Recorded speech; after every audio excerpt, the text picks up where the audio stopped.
Welcome to Spicy Sunflower Tarot. This is going to be a reading for the sign of Taurus. Taurus can be your sun sign, your moon sign, your rising sign.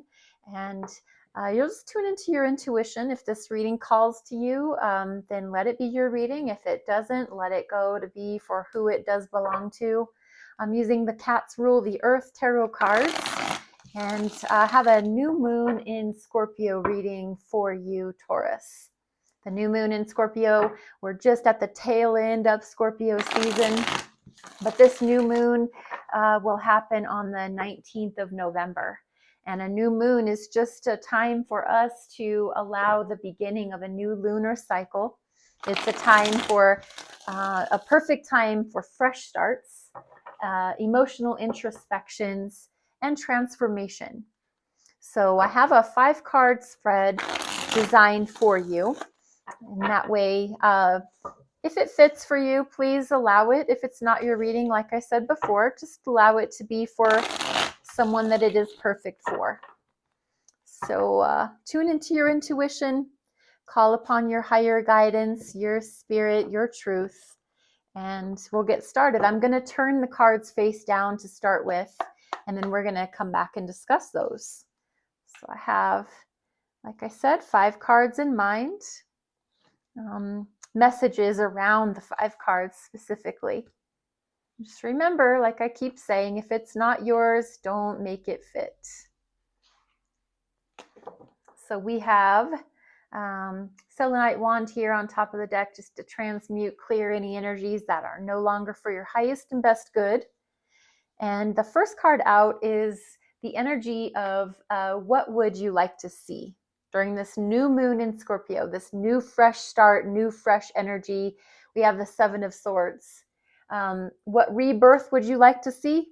I think there's a necessity right now in your life, Taurus, for a rebirth around the mental part of life, the thinking part of life, what you've been thinking about things or what you've been allowing to be, communicated to you or around you.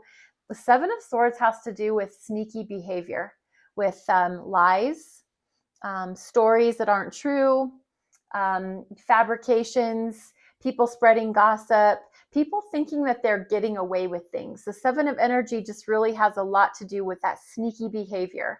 The other thing about a 7 of Swords is self-sabotage. So when we're getting in our own way, when we're doing things that don't align with our highest truth and our values.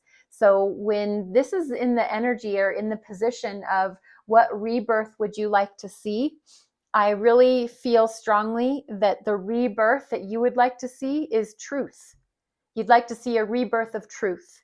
There's been enough lies, there's been enough storytelling, there's been enough falsities that I think that you're ready for the truth, the cold, hard, stone cold truth.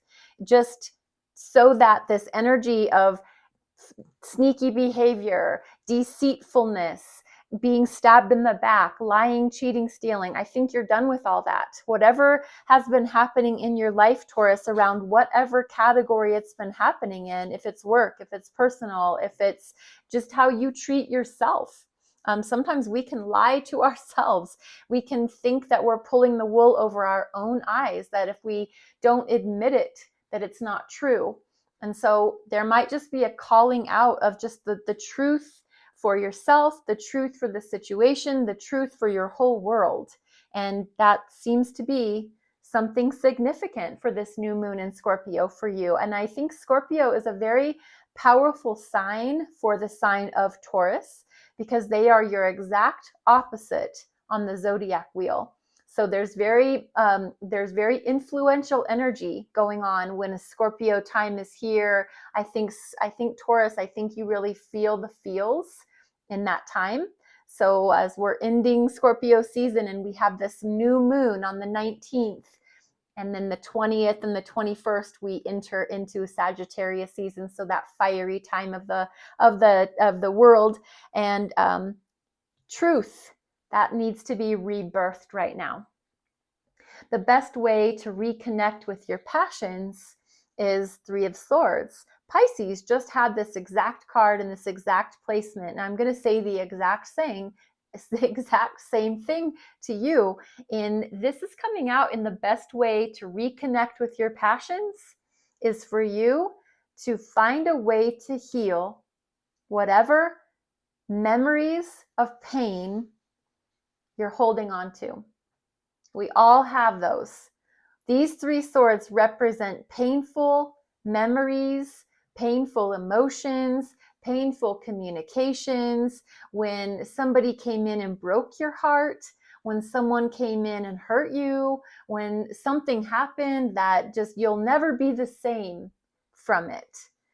But holding on to it and remembering the pain of it is where we hurt ourselves.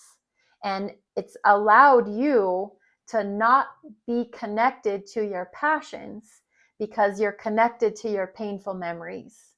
And if this doesn't apply to you, remember, please do not make it fit.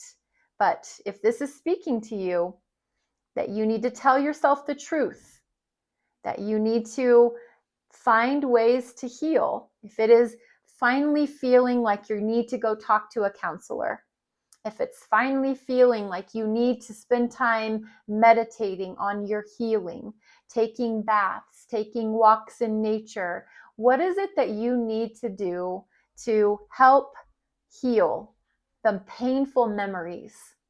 That's how you're going to reconnect with your passions. What ways have you been self-sabotaging the world? There's a cycle that is trying to complete, but here's my take on it. And remember, you let it speak for you. My take is that you've been allowing mistruths and lies and fabrications, if it's self-sabotaging or if it was from other people, that truth wasn't being prevailed. Truth was being hidden under a rug. These painful memories that you're remembering, that things that have hurt you, you've allowed those things to blur out your passions. There's been the inability for a cycle to complete itself because of this. And so this cycle can't complete. When we receive the World card ordinarily, it's because we're at the end of a cycle. We're getting ready to close up a chapter of our lives, and a new cycle, a new chapter is underway. This is showing up in your self-sabotaging position. And so because we've been allowing this behavior and this painful memory, kind of like resurrecting it all the time, a cycle can't close. A cycle can't complete. That sabotages our growth. So that's where my sense is when we've addressed these categories, the cycle can then close, complete, and a new cycle can start. In this last card, or second to last card, it's how you can be your own best cheerleader. And we have the 5 of Cups. The 5 of Cups is spilling cups that we think we don't need any longer. These feelings, these emotions that we either, we don't know where to place them anymore. We don't feel the same things. We don't feel the same way towards certain people, places, and things. And so we're just allowing, those to be kicked over. And there's 2 cups behind this cat that this cat doesn't seem to acknowledge or understand. But this is showing up in the ways that you can be your own best cheerleader. So my advice to you is, rather than reminisce at the river of tears, which is what the 5 of Cups is, there's going to be a necessity for you to turn around and acknowledge the 2 full cups that you have. What are 2 areas of your life where if it was a cup, it would be full? Are you content and complete at your work? Are you content and complete in your relationship?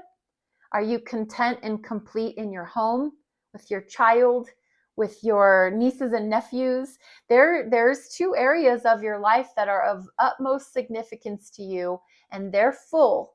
But instead of acknowledging them, you decided and determined that maybe you're going to cry over spilled milk. And so that's going to be the energy here of being your own best cheerleader, is to not look at the things that you've lost, to not look at the things that have gone away, to not keep going back and nursing these wounds. But it's going to be to pay attention to what you do have. If you're not someone that makes a gratitude list, shows gratitude daily for what you do have, what are you grateful for every single day? That's going to be my recommendation to you. Start paying attention to the things that you do have. Show credit, show honor, show gratitude, and see how your life starts to change. The outcome of this new moon is the Queen of Pentacles. So this is definitely your energy. Queen of Pentacles is more attributed to Virgo, so that's your earth cousin. But the Queen of Pentacles as your final outcome tells me that you're going to really come into your own in this time frame. You're going to feel empowered. The Queen of Pentacles is very independent.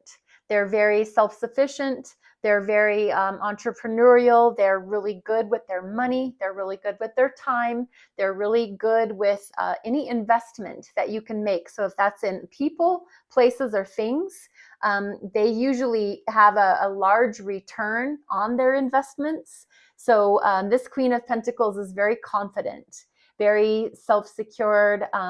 They don't need to be shined on. They have that inner confidence, that inner glow of knowing that everything's taken care of.